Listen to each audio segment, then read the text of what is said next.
नमस्कार मित्रों, आइए आज गृहदान का दूसरा भाग शुरू करते हैं।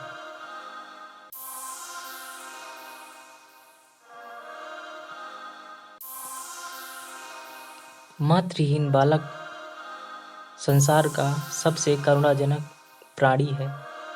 दीन से दीन प्राणियों को भी ईश्वर का आधार होता है, जो उनके हृदय को सहलाता रहता है।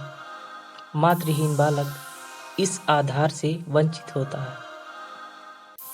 माता ही उसके जीवन का एकमात्र आधार होती है। माता के बिना वह पंखहीन पक्षी है। सत्यप्रकाश का एकांत से प्रेम हो गया। अकेला बैठा रहता।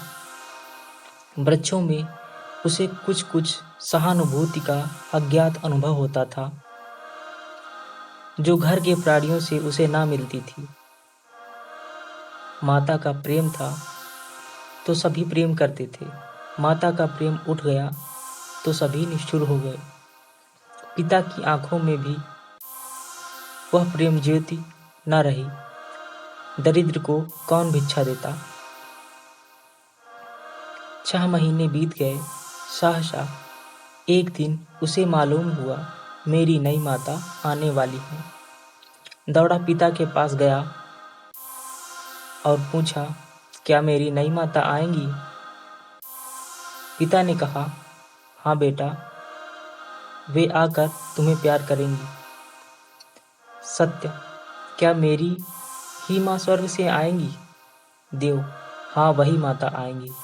सत्य, मुझे उसी तरह प्यार करेंगी? देव प्रकाश इसका क्या उत्तर देते, मगर सत्य प्रकाश उस दिन से प्रसन्न मन रहने लगा। अम्मा आएंगी, मुझे गोद में लेकर प्यार करेंगी। अब मैं उन्हें कभी दिक नहीं करूँगा, कभी जिद नहीं करूँगा। उन्हें अच्छी कहानियाँ सुनाया करूँगा।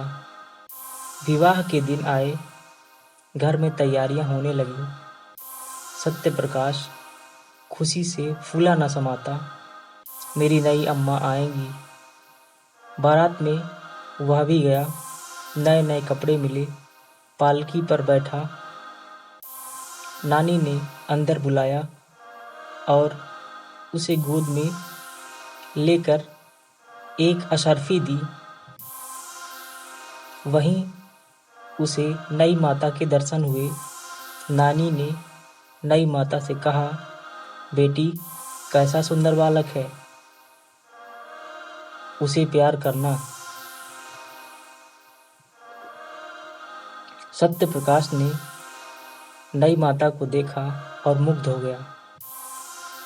बच्चे भी रूप के उपासक होते हैं। एक लावण्यमयी मूर्ति आभूषण से लदी सामने खड़ी थी। उसने दोनों हाथों से उसका आंचल पकड़कर कहा, अम्मा। कितना अरुचिकर शब्द था, कितना लज्जायुक्त, कितना अप्रिय। वह ललना जो देवप्रिया नाम से संबोधित होती थी, यह उत्तरदायित्व, त्याग और क्षमा का संबोधन न सह सकी। अभी वह प्रेम और विलास का सुख स्वप्न देख रही थी। यौवन काल की मदमय वायु तरंगों में आंदोलित हो रही थी। इस शब्द ने उसके स्वप्न को भंग कर दिया। कुछ रुष्ट होकर बोली, मुझे अम्मा मत कहो। सत्य प्रकाश ने विस्मित नेत्रों से देखा। उसका बाल स्वप्न भी भंग हो गया। आंखें डबडबा गईं। नानी ने कहा, बेटी देखो, लड़के का दिल छोटा हो गया। वह क्या जाने क्या कहना चाहिए। अम्मा कह दिया तो तुम्हें कौन सी चोट लग गई? देवप्रिया ने कहा, मुझे अम्मा न कहे। सौत का पुत्र विमाता की आंखों में क्यों इतना खटकता है? इसका निर्णय आज तक किसी मनोभाव के पंडित ने नहीं दिया। हम किसी गिनती में हैं। देवप्रिया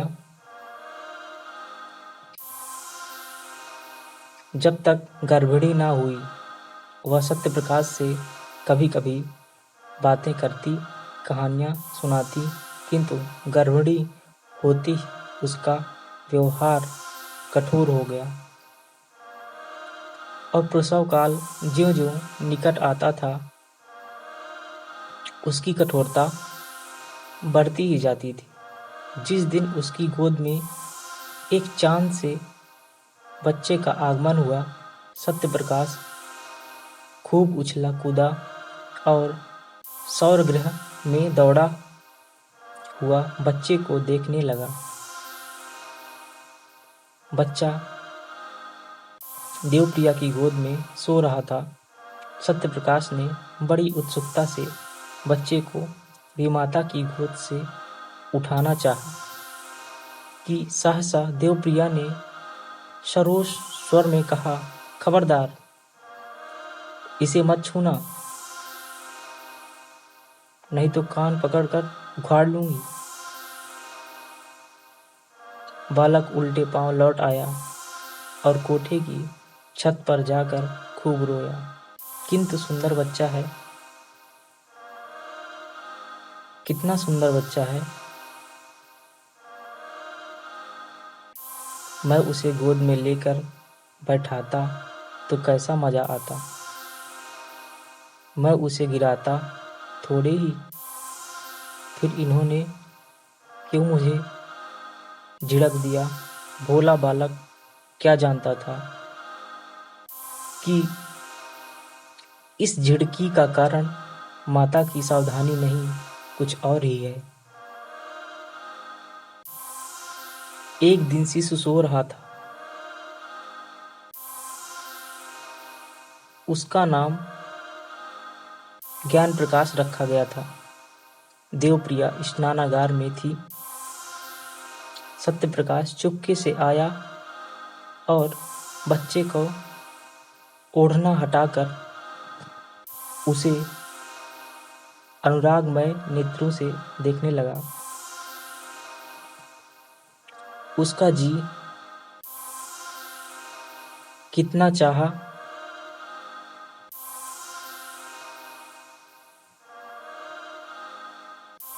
कि उसे गोद में लेकर प्यार करूं, पर डर के मारे उसने उसे उठाया नहीं, केवल उसके कपोलों को चूमने लगा। इतने में देवप्रिया निकली। सत्यप्रकाश को बच्चे को चूमते देखकर आग हो गई। दूर से ही डांटा, हट जा वहां से।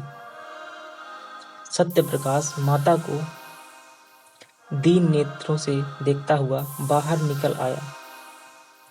संध्या समय उसके पिता ने पूछा, तुम लल्ला को क्यों रुलाया करते हो?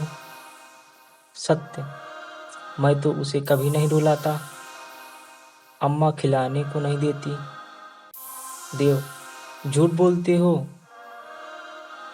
आज तुमने बच्चे को चुटकी काटी। सत्य, जी नहीं, मैं तो उसकी मुखछियां ले रहा था। देव, झूठ बोलता है। सत्य, मैं झूठ नहीं बोलता। देव प्रकाश को क्रोध आ गया। लड़के को 2-3 तमाचे लगाए।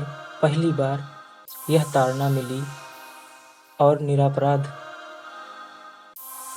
इसने उसके जीवन की काया पलट कर दी। धन्यवाद मित्रों। यहीं से भाग 2 का समापन होता है।